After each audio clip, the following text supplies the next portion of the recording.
আজকে আমরা সাধারণ গণিত অধ্যায় 1 বাস্তব সংখ্যা। এই বাস্তব সংখ্যা অধ্যায়ে আমরা কিছু গুরুত্বপূর্ণ আলোচনা করব, যেগুলো তোমাদেরকে জানতেই হবে। এই অধ্যায়ে সাধারণত এমসিকিউ আসবে এবং এমসিকিউ গুলোকে সঠিকভাবে পূরণ করার জন্য বা সঠিকভাবে উত্তর করার জন্য আমাদের এই সংজ্ঞাগুলো জানতেই হবে এবং এই নোটগুলো পড়তেই হবে।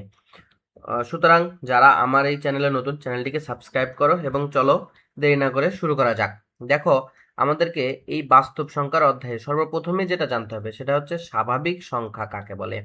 তাহলে দেখো, 1 থেকে শুরু করে সকল ধনাত্মক অখণ্ড পূর্ণ সংখ্যাকে স্বাভাবিক সংখ্যা বলা হয়। অর্থাৎ 1 থেকে শুরু হতে হবে এবং সকল ধনাত্মক যত সংখ্যা রয়েছে সকল সংখ্যাকেই আমরা কি বলবো? স্বাভাবিক সংখ্যা বলবো। সহজ কথাই হচ্ছে গণনাকারী সংখ্যাগুলোকে স্বাভাবিক সংখ্যা বলা হবে। অর্থাৎ আমরা যে সংখ্যাগুলো দ্বারা কি করব? কোনো কিছু গণনা করব। এরপরে দেখো, এই স্বাভাবিক সংখ্যার সেটকে ইংরেজি বড় হাতের এন অক্ষর দ্বারা কি করা হয়? প্রকাশ করা হয়। তাহলে যদি আমাদের অঙ্কর ক্ষেত্রে কোনো জায়গায় কি থাকে? বড় হাতের এন থাকে, তাহলে বা আমাদের ধরে নিতে হয় স্বাভাবিক সংখ্যা, তাহলে আমরা সেখানে কি ধরবো? বড় হাতের এন ধরে নিব স্বাভাবিক সংখ্যার ক্ষেত্রে। দেখো, আমি এখানে উদাহরণ হিসেবে দিয়েছি 1 2 3 4 5 6 7 8, এভাবে কি ইনফিনিটি পর্যন্ত যাবে। সকল ধনাত্মক যে সংখ্যাগুলো রয়েছে এই সংখ্যাগুলোকে আমি কি বলবো? স্বাভাবিক সংখ্যা বলবো। দেখো, কিছু তথ্য তোমাকে মনে রাখতেই হবে, এগুলো তোমাকে অবশ্যই জানতে হবে। সেটা হচ্ছে শূন্য। শূন্য কিন্তু স্বাভাবিক সংখ্যা নয়। কারণ হচ্ছে যে কোনো ঋণাত্মক সংখ্যাও স্বাভাবিক সংখ্যা নয়। শূন্য এবং যে কোনো ঋণাত্মক সংখ্যা, যেমন -1 -2 বা -3 -4, যত সংখ্যায় ঋণাত্মক সংখ্যা, সহজ কথায় শূন্য এবং যত ঋণাত্মক সংখ্যা রয়েছে কোনো সংখ্যাই স্বাভাবিক সংখ্যা নয়। এটা অবশ্যই মনে রাখতে হবে তোমাদের। আবার দেখো, যে ভগ্নাংশগুলো রয়েছে বা দশমিক সংখ্যাগুলো রয়েছে সেই সংখ্যাগুলোও কি নয়? স্বাভাবিক সংখ্যা নয়। আমরা যদি দেখি 1.5 বা 2/3, এই সংখ্যাগুলা কি স্বাভাবিক সংখ্যা নয়। আবার দেখো, আমরা এই স্বাভাবিক সংখ্যার ক্ষেত্রে সবচেয়ে ছোট বা প্রথম স্বাভাবিক সংখ্যা কোনটা? সবচেয়ে ছোট বা প্রথম স্বাভাবিক সংখ্যাই হচ্ছে কত? 1। ঠিক আছে, তাহলে মনে থাকবে। এরপরে দেখো, এই স্বাভাবিক সংখ্যাকে তাদের গুণনীয়কের বা উৎপাদকের সংখ্যার উপর ভিত্তি করে প্রধানত 3 ভাগে কি করা যায়? ভাগ করা যায়। নিচে এই সম্পর্কে আমরা কি করব? বিস্তারিত আলোচনা করব। সেই 3টি ভাগ কি কি? প্রথম ভাগ হচ্ছে মৌলিক সংখ্যা, দ্বিতীয় হচ্ছে যৌগিক সংখ্যা, আর তৃতীয় হচ্ছে কি? সহমৌলিক সংখ্যা। দেখো, মৌলিক সংখ্যা, মৌলিক সংখ্যা আমরা কাকে বলবো? মৌলিক সংখ্যা আমরা কাকে বলবো? যে সকল স্বাভাবিক সংখ্যা একের চেয়ে কি বড় সেই সকল সংখ্যাকে কেবল 1 এবং ওই সংখ্যা ছাড়া অন্য কোনো সংখ্যা দ্বারা ভাগ করা যায় না। অর্থাৎ যাদের মাত্র 2টি গুণনীয়ক থাকে তাদেরকে মৌলিক সংখ্যা বলে। যেমন আমরা দেখতে পারি 2 3 5 7 11 13 17 19। দেখো, এই সংখ্যাগুলো আমরা যদি 2 এর কথা বলি তাহলে দেখো 2 কি 1 এর চেয়ে কি বড়, এবং এই সংখ্যাকে কেবল কি 1 এবং ওই সংখ্যা ছাড়া, মানে এই 2কে আমি ভাগ দিতে পারবো কত দ্বারা? 1 দ্বারা, এবং ভাগ দিতে পারবো কত দ্বারা? 2 দ্বারা।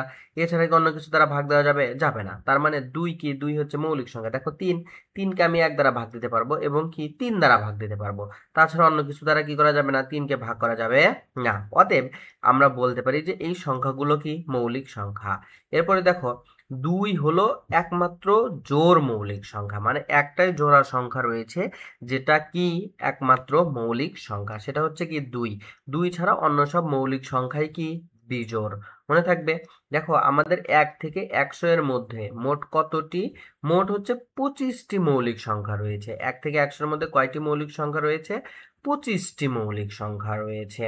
আমরা নিচে এই 1 থেকে 100 পর্যন্ত যে 25টি মৌলিক সংখ্যা রয়েছে সেটা মনে রাখার জন্য একটা শর্টকাট টেকনিক শিখে যাব।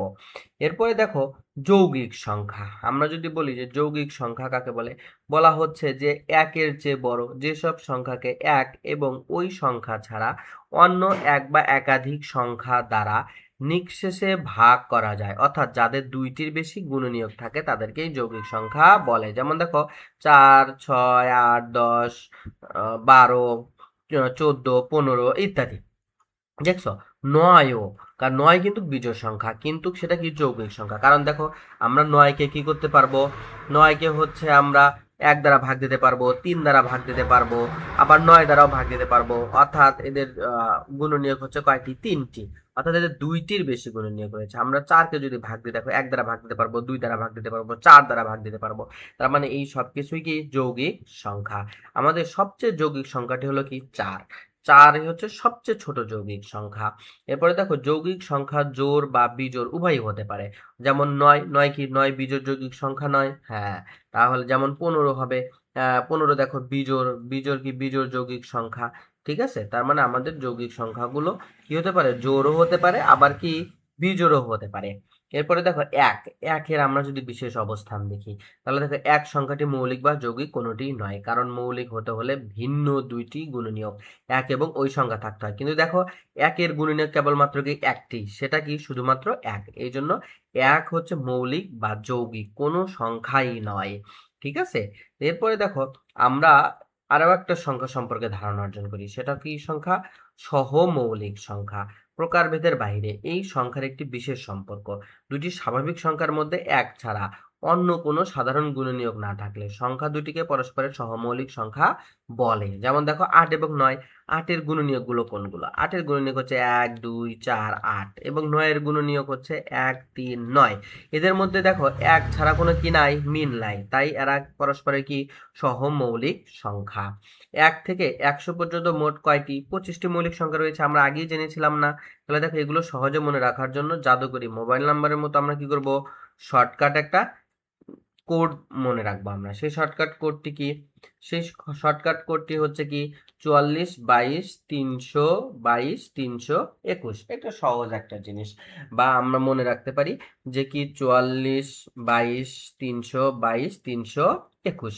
দেখো এই 10 অঙ্কের কোডটি প্রতিটি সংখ্যা দিয়ে নির্দিষ্ট ঘরে আমরা 1 থেকে 10, 21 থেকে কত, 11 থেকে 20 এভাবে মৌলিক সংখ্যার পরিমাণ বোঝাই। নিচে আমরা দেখো এটা একটা বোঝার চেষ্টা করি। দেখো প্রথমে আছে কত, 4 4, তার মানে কি 1 থেকে 10 পর্যন্ত কয়টি মৌলিক সংখ্যা আছে, 4টি। সেগুলো কি কি, 2 3 5 7। এরপরে দেখো পরে আছে কত, 4, এই 4 4 4 মানে কি 11 থেকে 20 পর্যন্ত। দেখো 11 থেকে 20 পর্যন্ত মৌলিক সংখ্যা আছে কয়টি, 4টি। তাই সেগুলো কি 11 13 17 19।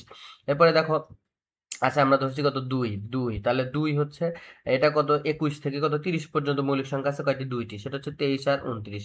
এরপরেও ছিল কত, 2, তাহলে 2 এখানেও কি 31 থেকে 40 পর্যন্ত মৌলিক সংখ্যা আছে কয়টি, 2টি, সেটা হচ্ছে কি 31 এবং 37। এরপরে দেখো আছে 3, তাহলে আমাদের 41 থেকে 50 পর্যন্ত মৌলিক সংখ্যা আছে কয়টি, 3টি, তাহলে 41 43 47। এরপরে দেখো 2, তাহলে 51 থেকে 60 পর্যন্ত মৌলিক সংখ্যা আছে কয়টি, 2টি, সেটা হচ্ছে 53 এবং কি 59।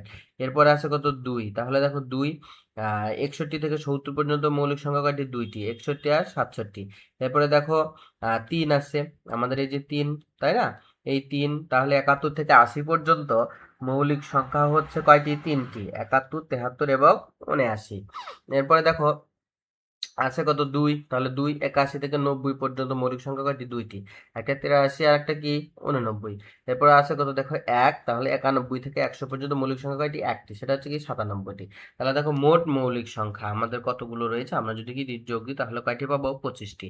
অর্থাৎ আমাদের 1 থেকে 100 পর্যন্ত মৌলিক সংখ্যা রয়েছে কয়টি, 25টি। তাহলে আমরা আজকে কি জানলাম, আজকে আমরা জানলাম বাস্তব স্বাভাবিক সংখ্যা কাকে বলে, এবং মৌলিক সংখ্যা কাকে বলে, যৌগিক সংখ্যা কাকে বলে, সহমৌলিক সংখ্যা কাকে বলে। ঠিক আছে, ধন্যবাদ।